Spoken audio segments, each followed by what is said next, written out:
Hello বন্ধুরা, তোমরা সবাই কেমন আছো? আশা করি সকলেই ভালো আছো। আমিও ভীষণ ভীষণ ভালো আছি। আমি শম্পা তোমাদের সঙ্গে আরও একটি রেসিপি শেয়ার করতে চলে এসেছি। তো আজকে আমি দেখো চিকেনের রেসিপি শেয়ার করব। ঝাল ঝাল চিকেন তৈরি করব আমি আজকে।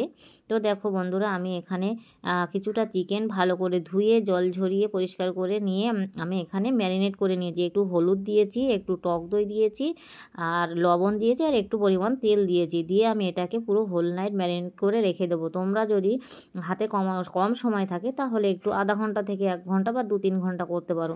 তারপরে অন্যদিকে কড়াইয়ে একটা আমি রিফাইন তেল গরম করতে দিয়েছি। এটা অবশ্যই তোমরা সর্ষের তেল দিয়ে করবে। আমার কাছে রিফাইন তেল ছিল না, তাই এই সর্ষের তেল ছিল না, তাই আমি রিফাইন তেল দিয়ে করেছি। তো তেলটা খুব ভালোভাবে গরম হয়ে গেলে আমি এখানে এভাবে কেটে রাখা আলুগুলো একে একে ওই তেলের মধ্যে দিয়ে দেবো। দিয়ে 1 চিমটে হলুদ দিয়ে নেড়ে চেড়ে আলুগুলো এইরকম একটু ব্রাউন ব্রাউন কালার আসা পর্যন্ত ভেজে তুলে নেব।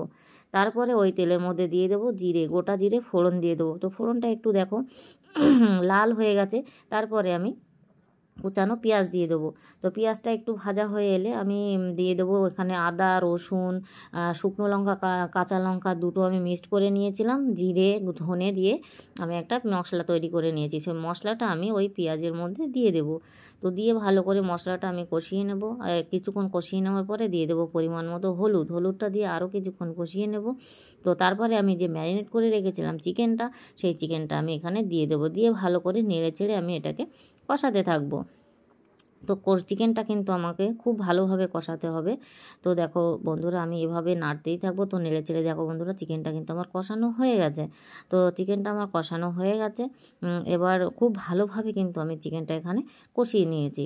চিকেনটা তুমি যত বেশি ভালো করে কষাবে তত কিন্তু স্বাদ অনেকটা বেড়ে যাবে।